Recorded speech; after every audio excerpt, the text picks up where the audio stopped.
从社交平台后台数据来看，咱们节目的反响跟增势都非常不错。东子啊，我知道你还在想分享艾丽的事情，我承认，这些生活当中真实的素材，一定比我们这一群人坐在这里纸上谈兵。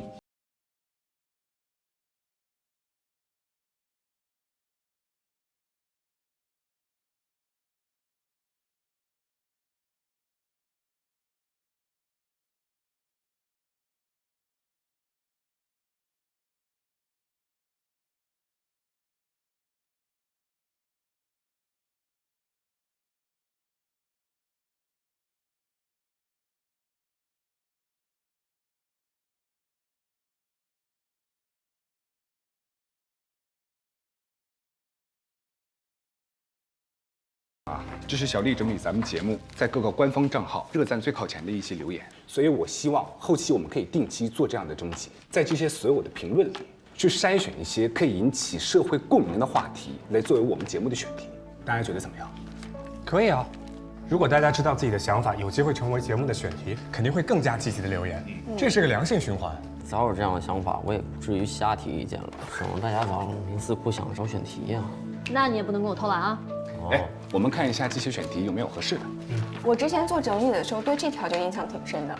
他说他是入学不久的大一新生，刚进入陌生环境，他们都是独来独往的，但是周围的同学很快就找到了同伴，好像显得他很孤僻，不知道他自己是该坚持独来独往的状态，还是该努力的融入他们，让他看起来不要那么的异类。这有个关于职场的啊，它的名字叫《悬崖上的花》。他说他的领导性格比较凶，还很急躁，有时候原本不会出错的工作呀，被领导一说反而出错了，越出错领导就越急躁，这种工作搞得他很焦虑。你看我干嘛？我今天更美了吗？姐，我冤啊，我们什么都没说。你们都想什么呢啊？要不是我心胸宽广，我跟你们说一个个看好了。说回来正题，我觉得职场确实是一个有广泛共鸣的话题，你们看找一找有没有更加好的评论。明白，请你现在尽力把我想象成他，来进行一次对话，好吗？我尽力。小莫，你现在有空吗？小莫，我这有个事儿，可能需要你帮忙。这个文件真的很重要。好啊，林哥，那就靠你了，小莫。此时你的想法是什么？我也有我自己的事，如果我帮了他，我的工作就做不完了。如果你拒绝他，你觉得会发生什么？他会生气。他生气以后会怎么样？孤立我，排斥我，我不知道。之前我帮了你那么多次，现在连这么简单的事儿你都不帮我，咱们还是不是一个公司的同事了啊？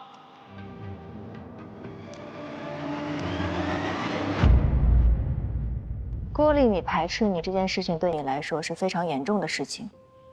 就是可能他会觉得我是一个很不好的人，而且如果他跟其他同事说了之后，他们会觉得我很不好相处，觉得我只在乎自己而不在乎别人的感受，他们就会觉得我是一个很坏的人。别着急，莫先生，先喝口水吧。我不可能喝。莫先生，这杯水本来就是为你倒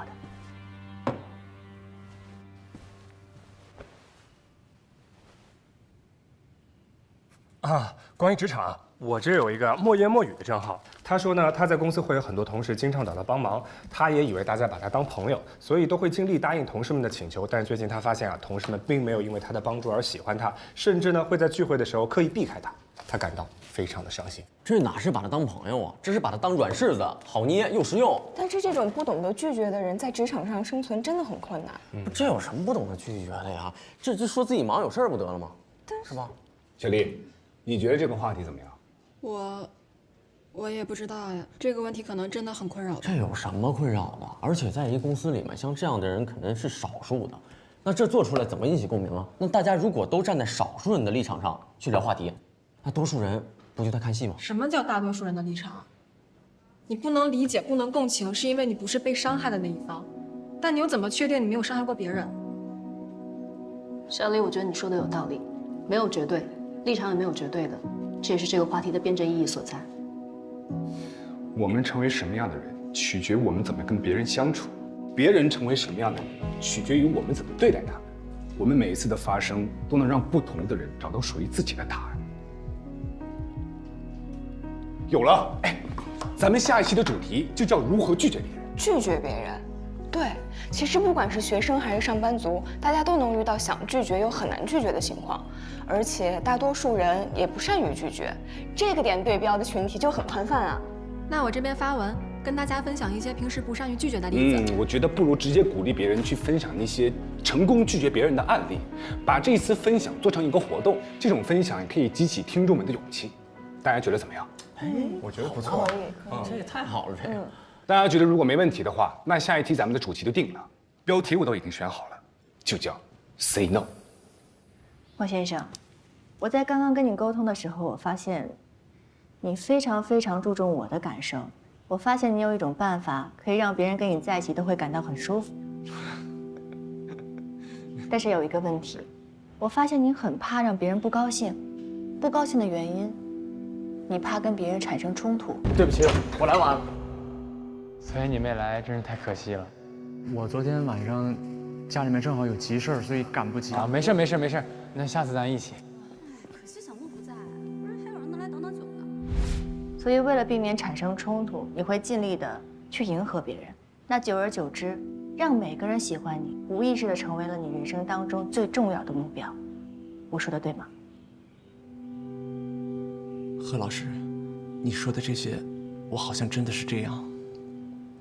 就好像有的时候我根本不想去做，但是在此之前我还是习惯性的答应了。可是我每次答应完之后都会很后悔。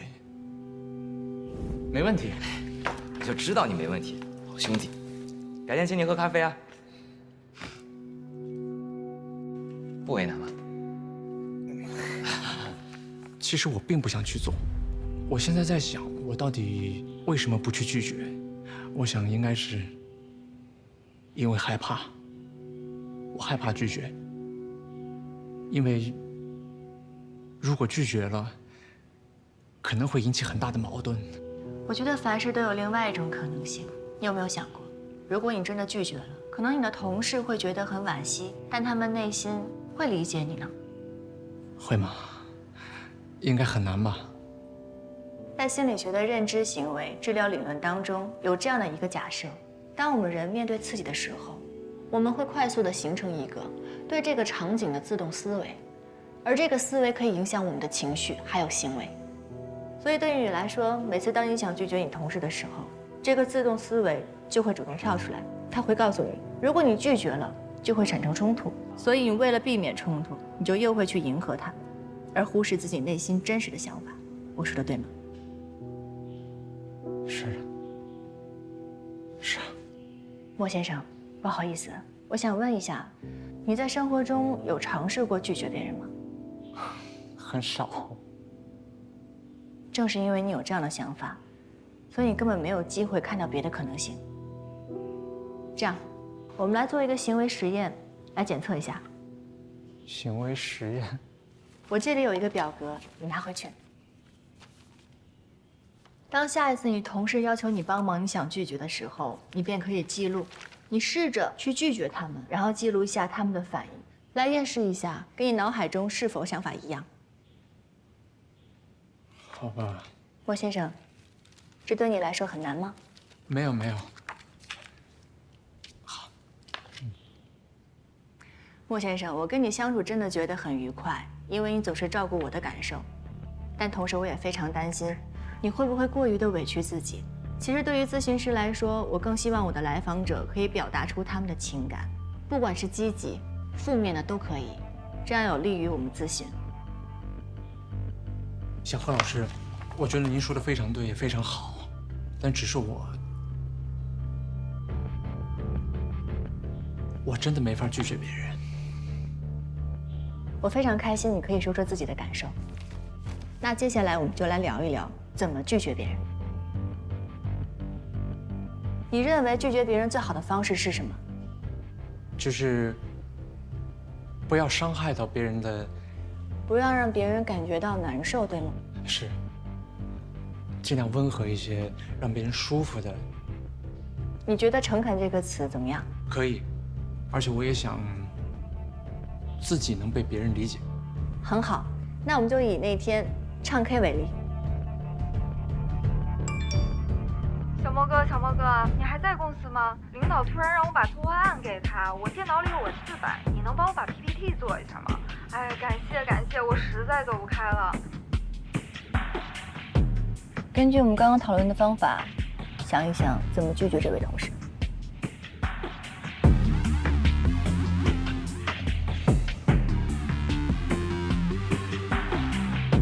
非常抱歉。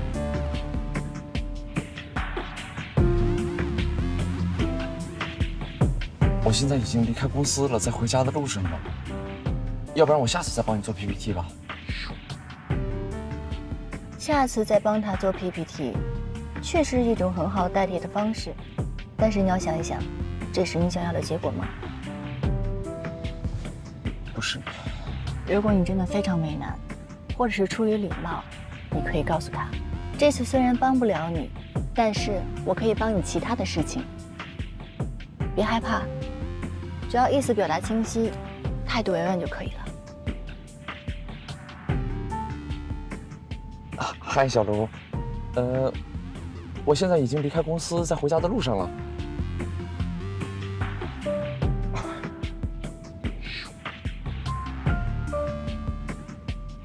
还有什么想说的，大胆的说出来，不要害怕。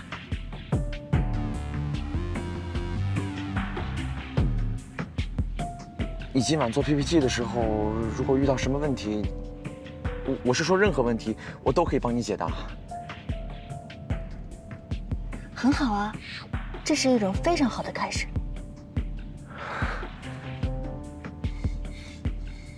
师傅，回家。没问题。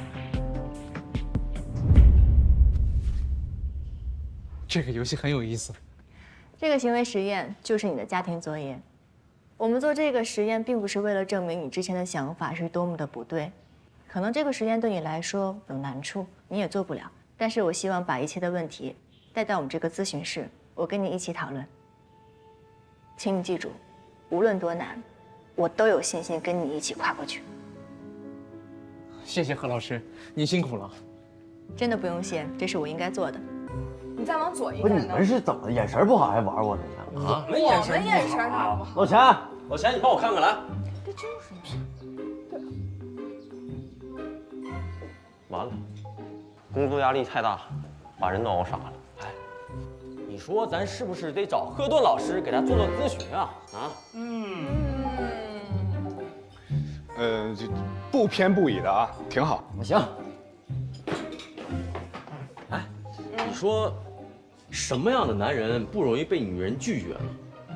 不被拒绝，哎，要不你就告诉我，女人喜欢什么样的男人？那就得分人了。比如像贺老师这样的，我就不知道了。不过呢，不管什么样的女人，都喜欢勇敢的男人。对，那种自信果断的男人，很容易让女生喜欢的。哎，烈，那你看哥自信果断吗？哥，你这个叫自恋。哎，你们知道吗？我之前看过一个分析，说如果一个男人常常出现在一个女人身边，你一会儿是不是找贺顿还有事儿？但跟你也没有关系。倒也是，你找贺顿还要提前联系，我直接回家就行。对他嘘寒问暖，再对他的家人体贴照顾。这送饺子的人绝对心都能做得正，不像某些有贼心没贼胆的，只会拿水饺说事儿。如果还能送点浪漫的小礼物，那不被拒绝的几率可是极高的。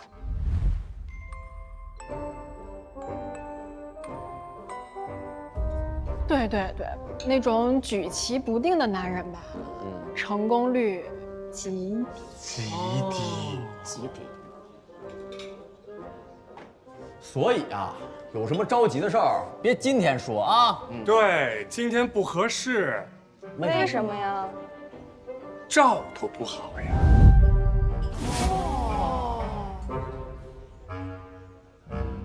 如清泉，滋润干涸的心田。心扉夜话，即刻起航。有一些听众朋友可能会有过于自省的倾向，如果自己没有满足他人的期待，就会陷入到一种自我价值很低的思维状况里。久而久之，当失败次数多了以后，就会形成我肯定来不及了呀。那要不这样，你先去，然后我等会再过来。那么，如何打破这种惯性思维呢？你的价值一定不仅仅是因为满足了别人的期待，你值得为自己而活。小莫哥，你还没走啊？那个，我一会儿跟小卢要去跟客户吃饭，你看现在时间也差不多快到了。那个，总监今天要我交的 PPT， 你能不能帮我做一下呀？那个很快的。几千字的 PPT 啊？不多，就5000字，2个小时就能搞定。真的是特别快。我们将举行一个说不的分享活动，欢迎大家踊跃分享出生活中各种说不的经历。在下一期我们的专题节目中啊，我们将挑选出10位听众朋友的故事，一起探讨在生活中遇到让我们感到不适的请求时，该如何拒绝。对不起，我的工作已经做完了，我要回家了。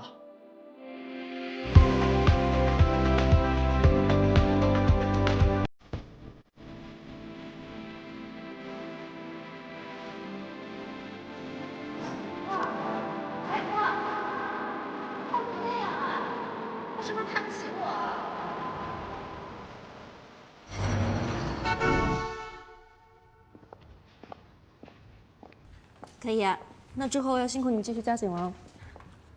累吗？我还好。还有客户，先走了。加油！孩子们，继续加油，我先走了。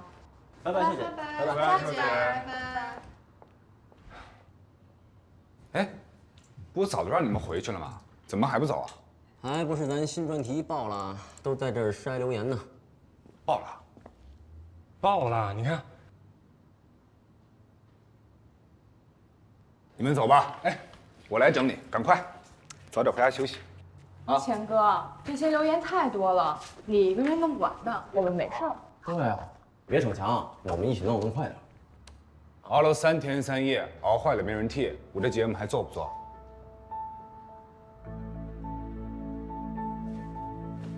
快走，快，走！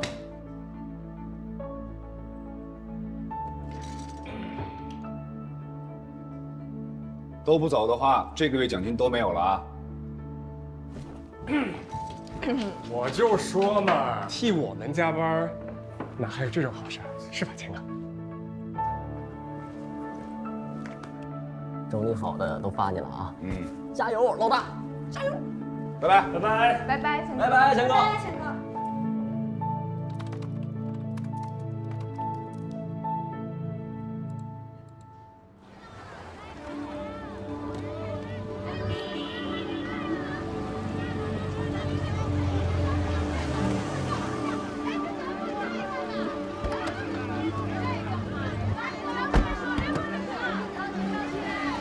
谢谢啊，不客气。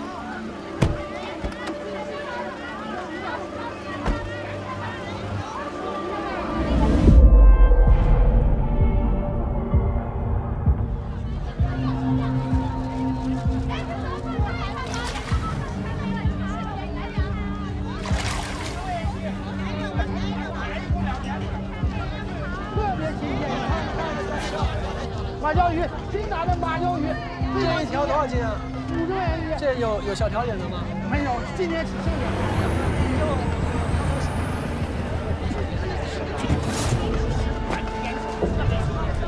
我再看看啊。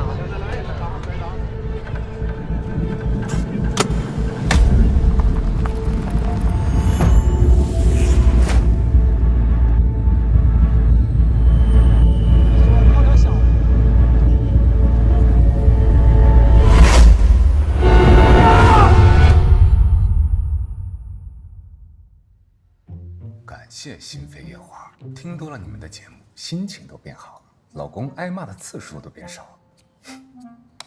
好多年不听电台，居然为了心扉夜话买了个收音机。最近的一次拒绝，应该是拒绝老爷要带着我的收音机去遛弯儿。最近拒绝了一个相亲对象，每次聊天还得是我找话题，还是幽默的男人最让女人无法抗拒。幽默的男人。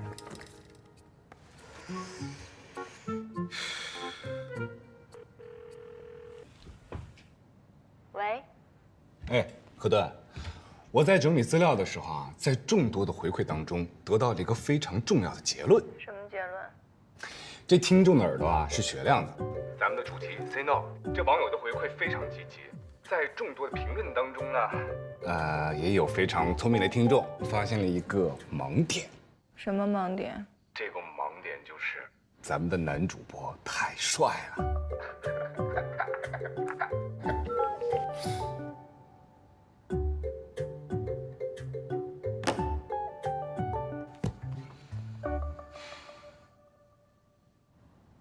不是说女人都喜欢幽默的男人吗？哎呀，英雄的夜晚总是孤独的。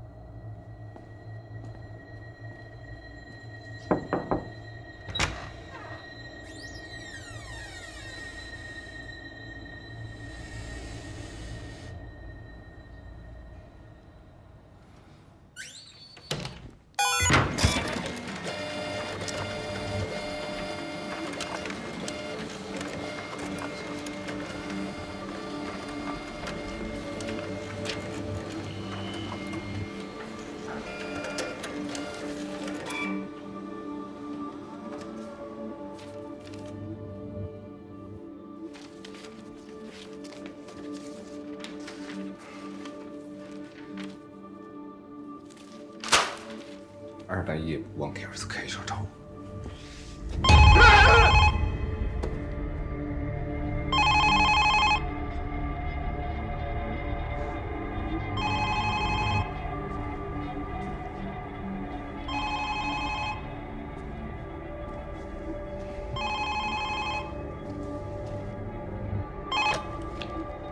喂，海丰国际广播。喂。你找谁啊？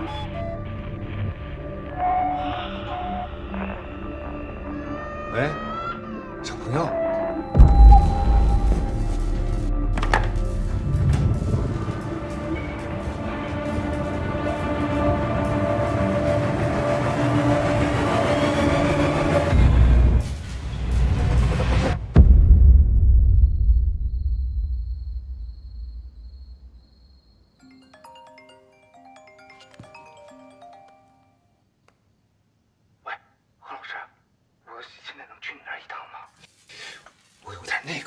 哪个？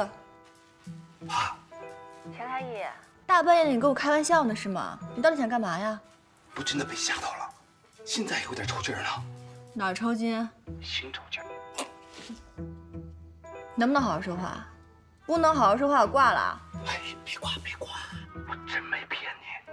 我刚才在办公室遇到鬼了。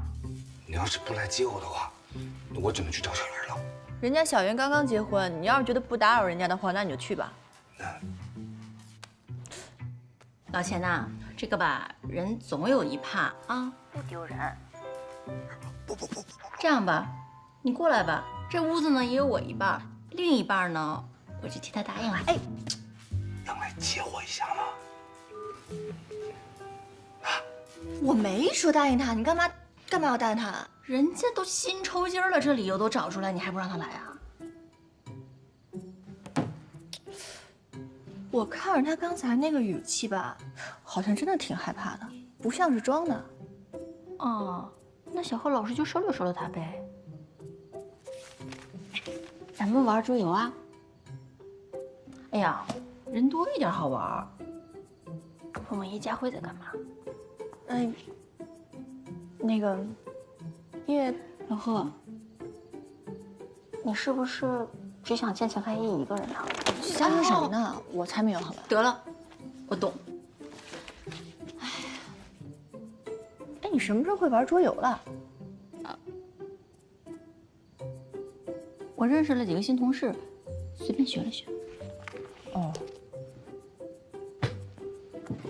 小叶师傅说一会儿就过来。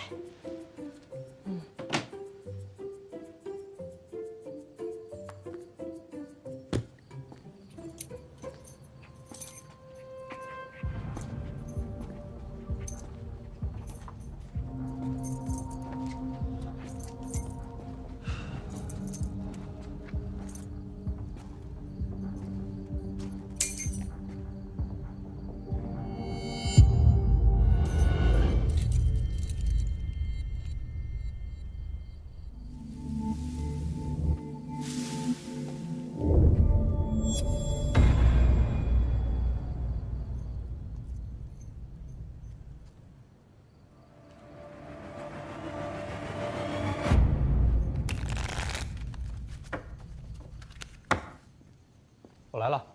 嘿，来吧。哎，这么晚了你就不困是吧？失眠，玩Uno不教我。你听明白了吗？这个是变颜色。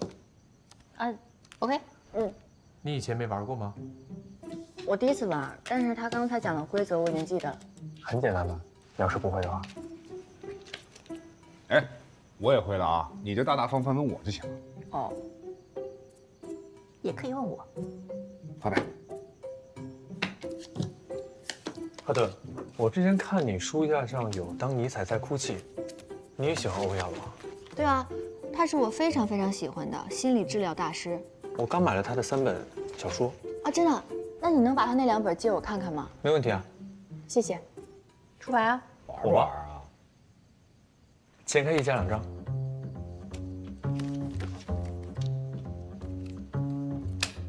2。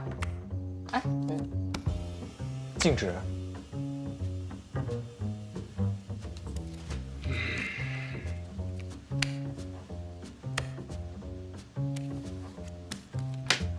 你只能出黄色的。对啊。哇。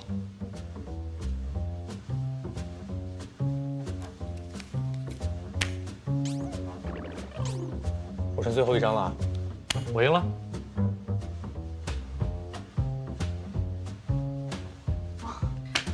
起牌。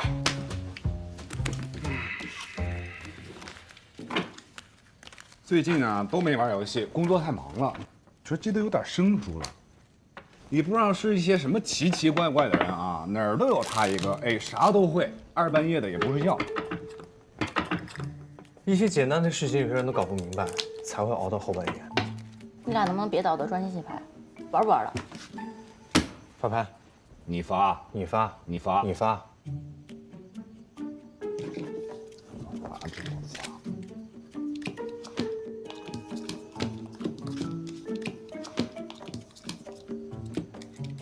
那我先出了。好的。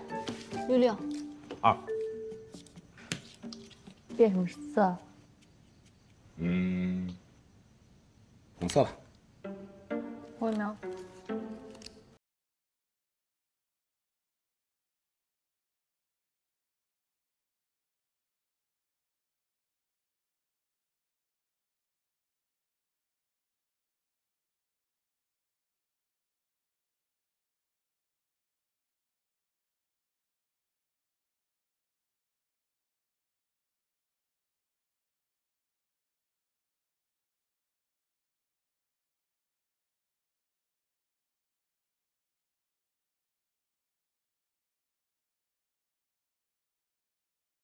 我赢了。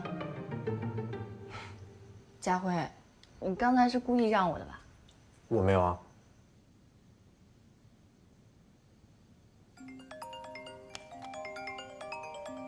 嘘，接个电话。教授。好，没问题。那我明天早上给你送过去。好。那你早点休息啊，明天见。继续吧。啊对了，我看你书架上都是一些关于病理的书，但没有病例，都是理论知识。哦，我这儿是比较少，但我教授那儿的案例特别多，都是来访者认可过的。教授是？哎，你真的好无聊哎！你们别总盯着我们家老贺呀，玩不玩？来吧，哎，我刚才没学会啊，但我现在会了。你敢不敢再来一把？乌诺2把还不会，头次见。那咱们就决战到天亮。来吧。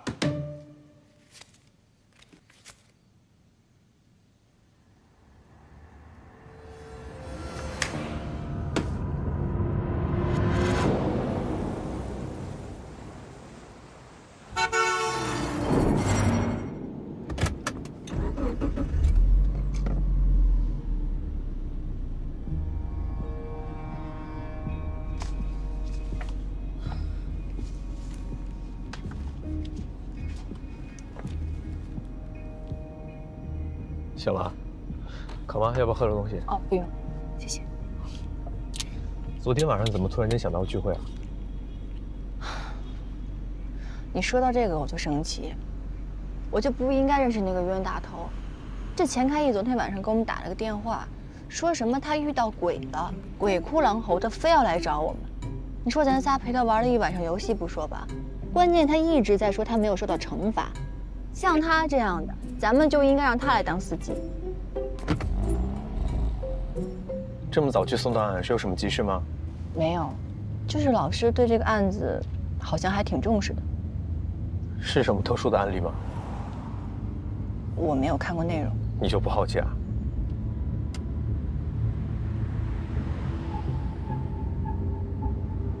我之前看过季教授的一些书，但是我最近看了他的一个采访，觉得他跟我想的好像不太一样。你之前觉得他是什么样的？我觉得他是一个古板的老学究。那你就太误会他了。那他什么样？能跟我说说吗？他呢，又认真又严肃，有的时候像个小孩儿，就很贪玩，可有的时候又很成熟，像父亲一样。你就这么信任他？当然，无论是我的工作还是我的学业，他总是无条件的支持我。但如果有一天你发现他跟你想的不一样，怎么办？为什么这么问呢？没什么，随便聊聊。我只是觉得，你要是特别容易相信身边的人的话，可能会受伤害。我确实是一个不太信任别人的人，但可能是因为老师他无条件的信任我，并且支持我吧。我觉得我要对得起老师的这份信任，这是双向的。希望吧，希望你的信任不会被辜负。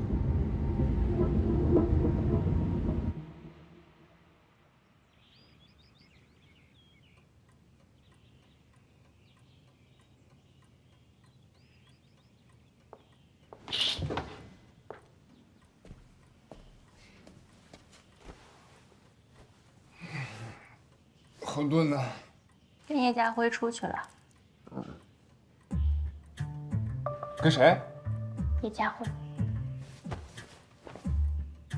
干嘛去了？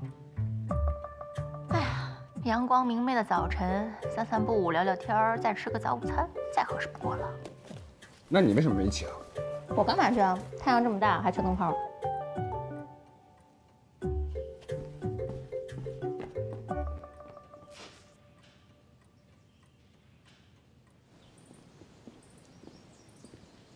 谢谢你啊，家辉，送我过来。待会儿我进去不知道聊多久，你就别在这儿耗着等我了，先走吧。但是你可以进去跟季教授打个招呼，他人特别好，跟你的专业也有交集，以后你们可以沟通沟通。怎么了，家辉？我好久没熬夜了。回头让钱开业这个家伙请咱们吃个大餐，补偿一下。家辉，我看你今天这个状态，你一会儿别开车回去了，你叫一个代驾吧，要不然你疲劳驾驶不好。行，刚好下午还有点事情。那一会儿你自己回去，到家来给我发信息。放心吧，我都这么大个人了。倒是你今天这状态让我实在有点太担心了。真的没事？我没事的。你刚才说什么？我刚才说一会儿进去跟季教授打个招呼。教授，教授，来了。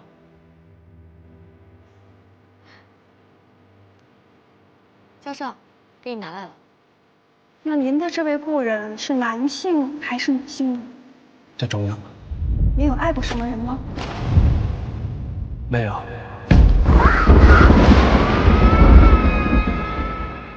佳辉，佳辉，佳辉，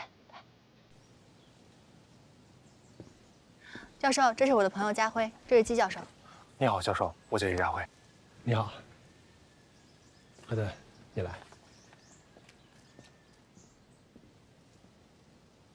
不好意思啊，他平时不是这样的，可能今天有什么急事儿，我进去看看。你注意安全。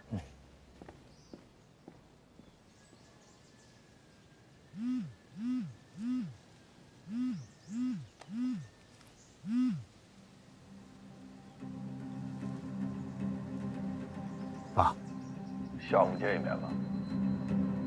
好。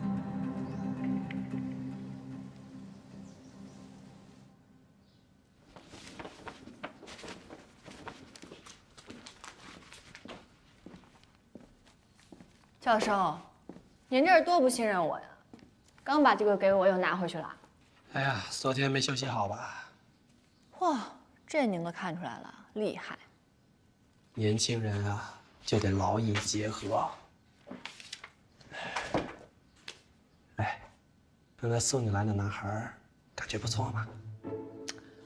您怎么跟我妈一样八卦呀？那只是我邻居，我早上蹭车过来的，别乱想啊。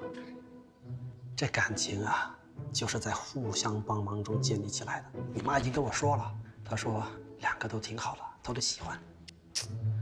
我妈怎么什么都跟您说，还两个？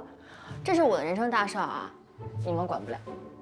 人生大事啊，还是得靠自己。我就是倚老卖老一下，在选择另一半的问题上，就是要睁大眼睛。睁大眼睛，听您的，行了吧？上次给你的文献翻译怎么样了？实验数据和核心论点都已经拉出来了。来，老张送的民间龙井结节法，哦，有什么收获吗？这个双向情感障碍交叉发作，这远比我想象的要复杂很多。关于双向情感障碍导致认知功能障碍损伤，目前没有一个实验来表示说这到底是药物问题，还是障碍本身的影响。但如果它是药物问题的话，基本上是不可逆的。没事吧？没事。烫着。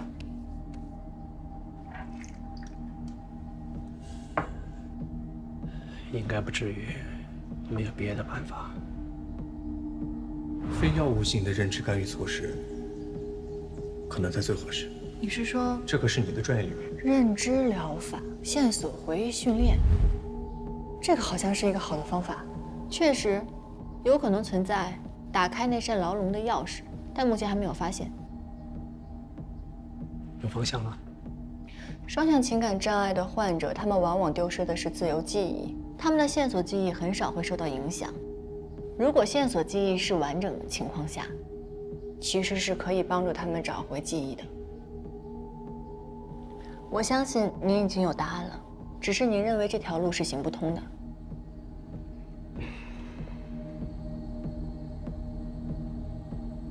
抱歉啊，教授，我只是一个提议。目前这本书还没有翻译完成，等翻译完成以后，也许有足够的理论还有依据。知我者呀，莫过我徒弟。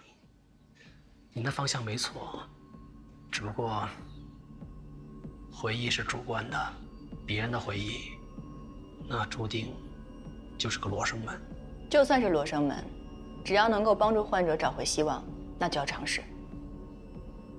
教授，患者有没有亲密接触的人，比如说爱人、亲人、朋友，或者是跟他共同经历了某段珍贵回忆的人？